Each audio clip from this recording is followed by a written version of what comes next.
what has happened is there has been a very big, well, it's not a huge roo, but it's fairly large, that was run over yesterday in my local town opposite the post office.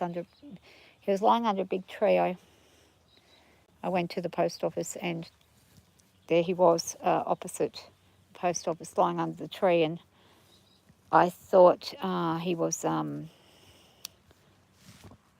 dead instantly, or you could tell he was dead. I went into the post office and the lady at the post office basically said he got hit yesterday and unfortunately wires was called, but they weren't able to get there in time. He passed away before anybody could actually get him. So I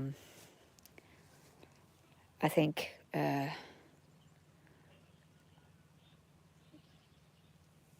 rather than him just lie there and go to waste, and also the smell will start to cause an issue. Roos are very good protein meat for dogs.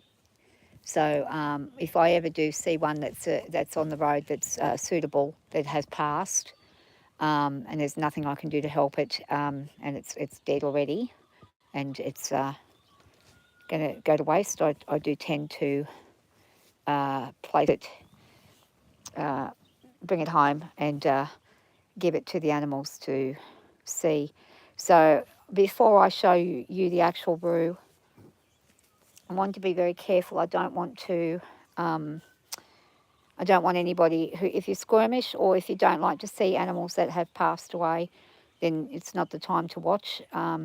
Unfortunately, it's not a very nice thing to see. It's very sad.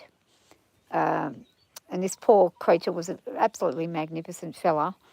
But unfortunately, when they've hit him on the hip bone and the rib, and it's caved in the hip, and it's obviously done some internal damage to him. So he's most likely bled internally. That's how he probably passed away. He doesn't have any other things wrong, bar this. Where you can clearly see where he's got a dent in his body. I don't know how on earth the person ran him over. They were in a quiet street where the speed limit's 50 kilometres an hour, so I have no idea. I don't know who it was that ran him over. I just know that it was yesterday. He was still under the tree this morning. And the other thing is, if he's left there, he's going to bring more foxes and things into the town, which is going to be a problem.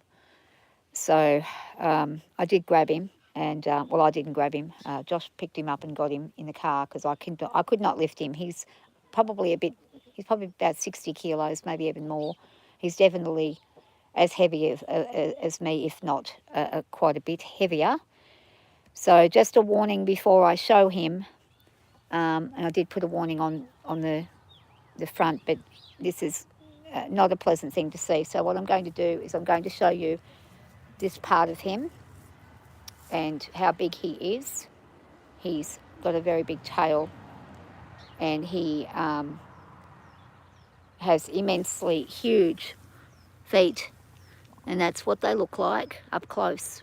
And that's the claw. This is my hand, and that's his claw. You can see the size of this boy. And I'd say he's damaged the car that that killed him. He would have done some damage. He's actually in very good shape.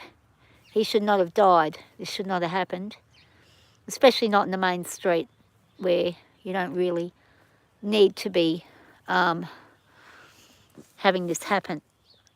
But the reason I'm showing this is I'd like people to consider when they're out on rural roads the damage that they do if they're speeding and being silly, or they're not paying attention. If the damage they can do not only to the animal but also to themselves. People have flipped their cars and all sorts of things, hitting native animals.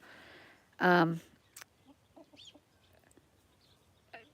don't know. Yeah, it might have been. But look at the size of him. He's massive. And this is just his foot. That's his foot. That's his toenail. His hind leg toenail. It's massive. But wait till you see his hands. He's in perfect condition. This is where he got hit. You can't tell on there, but this is all broken in here. All the bones are broken and shattered. The pelvis is shattered. So whoever hit him, and this is how he looks. And this is his hand. This is my hand. That's his hand. That's how big he is. Look at his claws.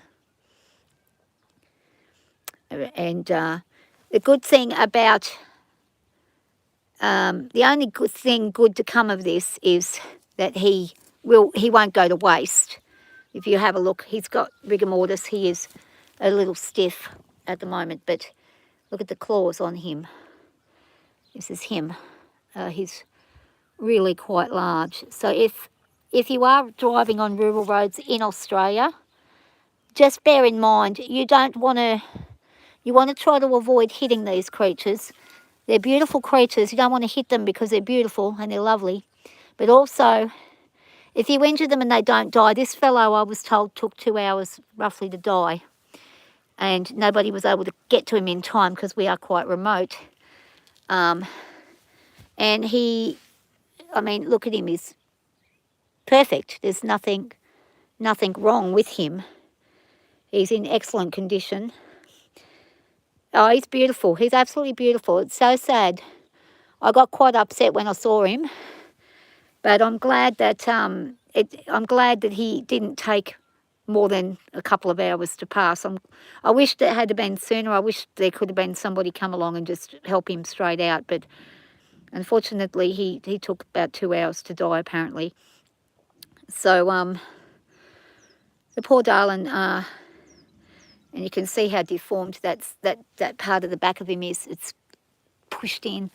You can see there it's pushed in where they've hit with a bumper or something there, and it just must have got him at the wrong. I don't know how fast they were going, but it must have got him at the wrong point in time. But this fella will, this fella will give a lot of protein. So rather than waste him and him just lie on the side of the road stinking the town up, I got him for the dogs. He would have been taken eventually anyway. Someone would have grabbed him anyhow. But I can't get over the size of this fella's hands. Like, there's his hand holding my hand, like that. And it is huge. He's massive. These claws are really super, super sharp. They feel like a razor blade on the tips. They're very sharp. This is why you don't mess with a kangaroo, ever. Because if you do, you're going to encounter some of these. And there's my thumb, and there's his claw. That's one claw. They're all super long too. They're not. The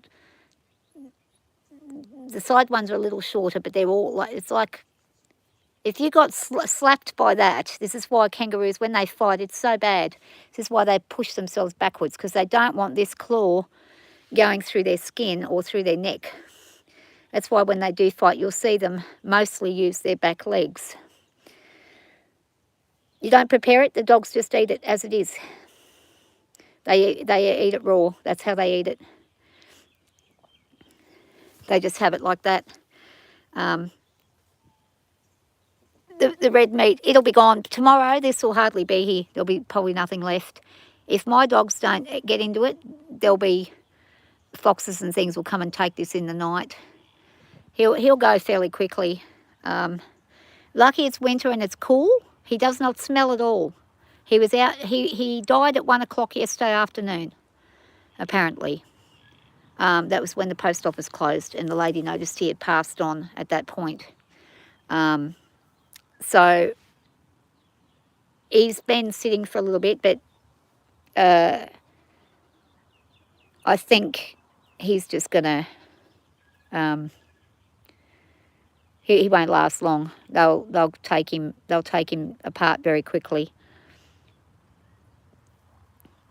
And the other thing is with these kinds of roadkill that you do find, even the chickens and things, they will have a peck. They'll have some protein. They'll eat it. So it can feed a lot of animals. A lot of the birds will come and eat it. No, it's a, well, if you think about it, how do you think dogs ever survived? Back in the day, they hunted and they didn't get their food cooked for them or frozen. They just ate it. They bury it, they eat it. And they actually, that's why they dig holes and bury food, because the more rotted it is, the better for them. They like it. But yeah, no, we don't do anything like that. Unless you had several roos. If you had several of them and it was going to be weeks and weeks, yes, of course, you'd probably freeze them. But just for one-off roos, no. This will be gone in a couple of days. There'll be nothing left. So we forget as a society that animals survived without us a long time ago. And the way they did was exactly like this. They were opportunistic. If they found something that was dead, they'd eat it. And my dogs are just showing no interest whatsoever. As a matter of fact, I don't think they could care less.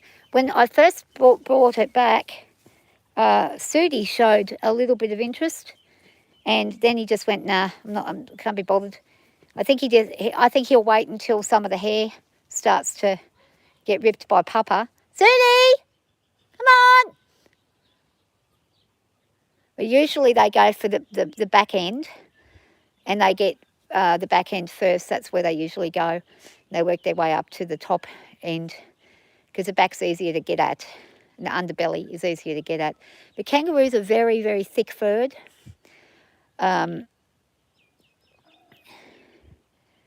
So he'll probably come and do that at some stage during the day. He'll probably wait for it to rot a little bit more before he does it. That's generally what he does. And the weight packs on him when he eats a roo. Sudi, come on! Come get the roo! Come on! Hip, up, up! No, they're not interested at all. Not showing any interest. But yeah, that's pretty much it. So that's what you get if people speed and they're stupid on the roads. That's what happens. I really don't understand how this fella got killed, because he was in a main street, and in the main street the speed limit's 50. You would have to be not paying any attention to what you were doing to hit him. He's a very big fella. And it's not like he has anywhere to suddenly jump out from. It's very open and very wide and open. So you couldn't really hit him unless you were trying to, which is what I suspect someone's tried to hit him. There are people who do that around here. They try and hit them. They just don't like wildlife, and they run over what they can so that they don't have to use a bullet on them later on if they're in their paddocks and stuff. But who knows what it was. It could have just been someone being an idiot. It could have been a truck. It could have been anything. But we don't usually have big trucks out here. Apparently it wasn't.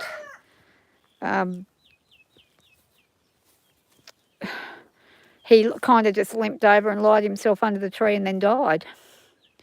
So it wasn't, he didn't get bleed everywhere or anything. There was no sign. They might have stopped and looked at him and thought he was just resting, because he doesn't look bad. He really doesn't look bad. Usually when they're hit by a car, there'll be blood everywhere. And it might have just been a very unlucky hit maybe. I don't know. I just don't know. But that's as close as I'm ever going to get to one this size. I wouldn't go anywhere near one this size if it was alive. I would avoid it. Yeah, chickens will eat anything. Chickens love raw meat. Love it. The other thing is, if anything is left over, the tail will probably go first. Indigenous people, if they had seen him be hit and then he had died right when they were there, they would have taken that tail, because that tail is good eating, very good eating. I would probably have eaten it too if I had gotten it straight away, but not. I don't really like kangaroo that much, but if it's a tail pieces, it's good. Tail is the best. It's the best part of the roo. You don't get too much meat off the legs and things. It's mostly the big tail, and that's where you'll get most of the meat off a roo, and they're very long tails. But this fella is only a small, he's not a huge one. He's probably medium size. So that gives you some idea of how large they can get. And they're a funny looking creature. They almost look like a dog when they're lying down like that. Almost looks like a deer or a dog crossed with a deer. It's a very strange looking creature. Hippie, stop crowing every 5 seconds, mate. It's no need. But he weighed at least probably 60, 65 kilos. Very heavy. He'd have been a good job for a taxidermist if there was a taxidermist that wanted him. But I don't think anybody can be bothered doing taxidermy. He would have been really good to taxidermy. He would have been perfect specimen. But the hands on him, and their pads. It's like rubber. The grip, it's like rubber. It's very similar to the skin on a gorilla. That's how I would liken it, the skin on a gorilla. The padding on the hands is very, it's got little rough little ridges all through it. See that? For gripping. All little ridges all through it. It's like an amazing pattern, really, but very much like, it's like touching rubber. And then the rest of him's just soft. He's very soft. He's got nice hair. I don't know how old this fella is, but I don't think he's very old. He may even be the one who got caught in the fence over here, and he might have went into town disoriented maybe. But it all happened yesterday. But I think the other, roos the other were 2 days ago that were here. I can't remember. Yeah. Poor darling though, like, it's just sad. I would say whoever hit him, they're going to have damage on their vehicle. I'd say they'd have some damage. I don't think they'd get away with their vehicle not being damaged. It could have been an elderly person that just couldn't react properly or quickly enough. I don't know. Because he's not damaged enough to be, usually with a real high-speed impact, it obliterates them. Like if you're doing 80 or 100 and you hit a roo like that, it'll obliterate the roo and it'll obliterate your car. And the roo will have its leg ripped off or something like that will happen. I've actually seen it where the car in front of me on the other side of the road that was coming towards me hit a roo. It bounced in the air. The car's bumper flew across in front of me while I was coming towards them. I didn't hit the bumper, and all glass everywhere from there where it hit them, because it hit the front, hit the windscreen, and then flew up into the air, but went into the bush instead of coming onto my side of the road. But his bumper came over onto my side of the road, and I just missed crashing myself. And that was a very big roo, but he would have been doing 100 kilometres an hour when he hit that, and it ripped his bumper off, and it hit his windscreen. So they're pretty dangerous. They're formidable creatures to hit. You don't want to hit them. It'd be like hitting a deer, I'd say. We've got deer here too. I've never hit a deer.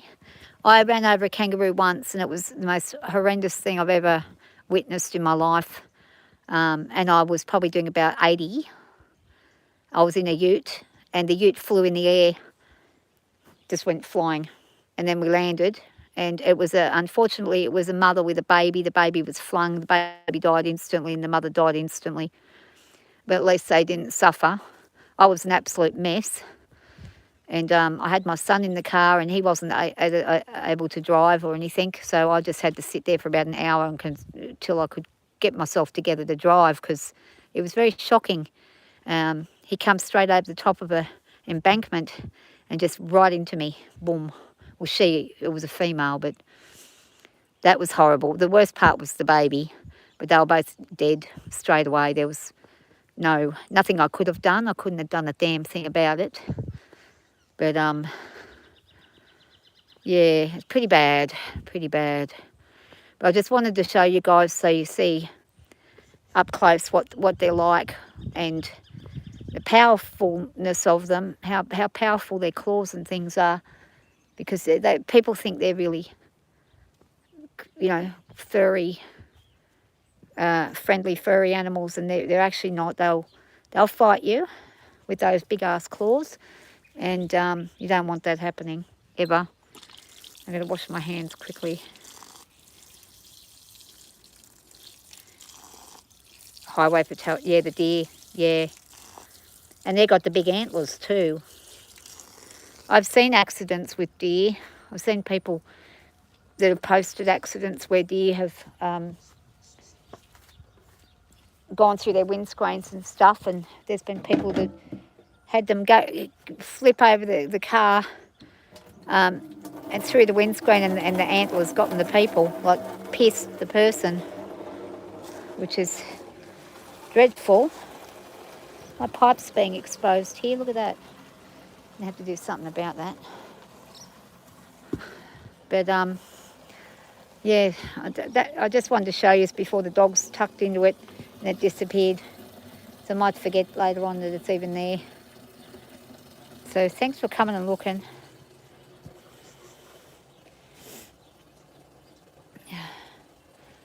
And seeing how they do. And here he is. He's rolling all over the place. I don't know what he's doing. Where, are you going to eat your kangaroo? You going to eat your roo? Where is it? Where's your roo? You going to eat it? Or you're not going to eat it? Huh? Are you too old? I don't know what he's going to do.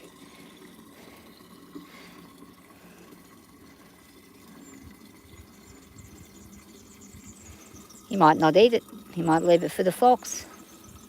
The foxes will come in droves because of it.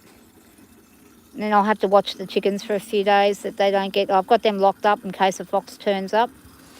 Because if the dogs don't eat it and the fox comes up, they'll grab a chook if it's easier to grab the chicken than the actual thing.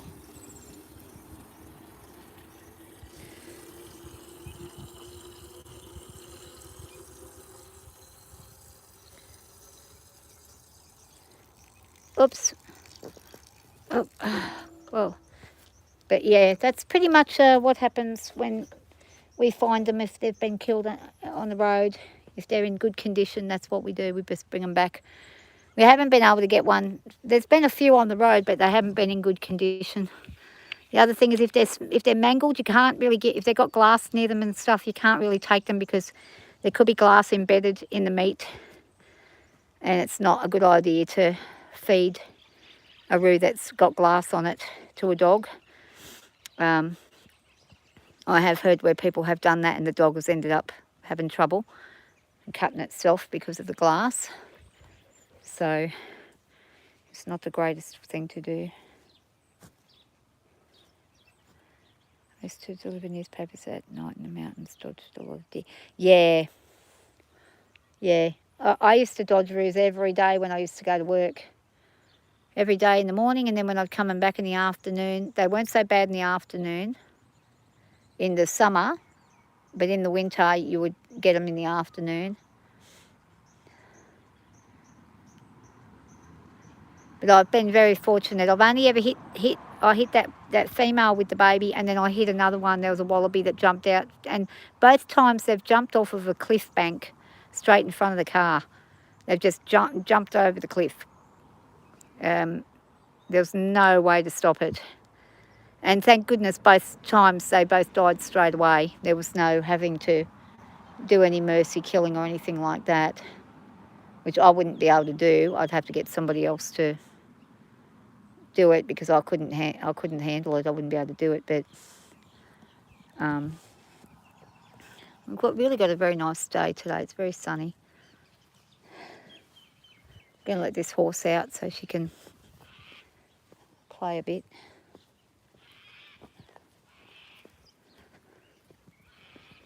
She's been locked up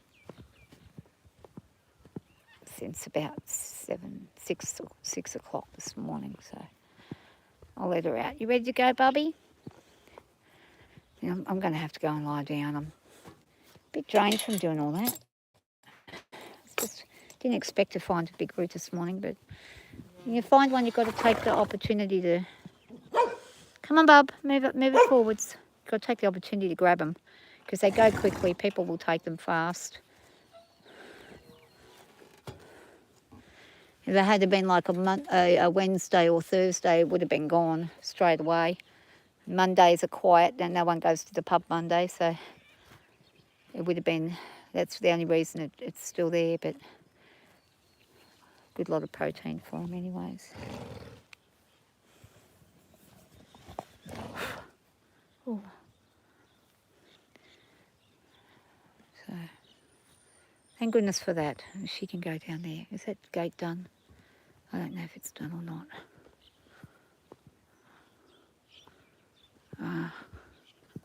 I think it is. Yes, it looks like it is. She's found something there. Okay, well, I'm going to go and sit down. I'm completely stuffed. I'm going. I think I want to have a sleep.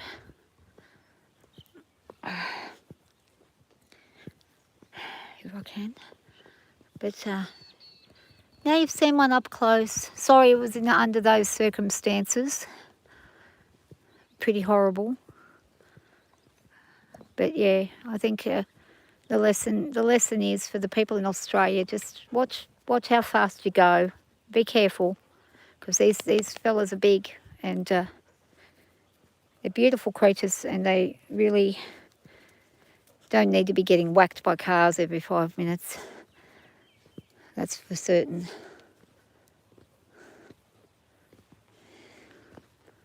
So, okay, I'll leave you with a beautiful view of the mountain, and I'll catch you guys later. Thanks for watching. Okay, bye-bye.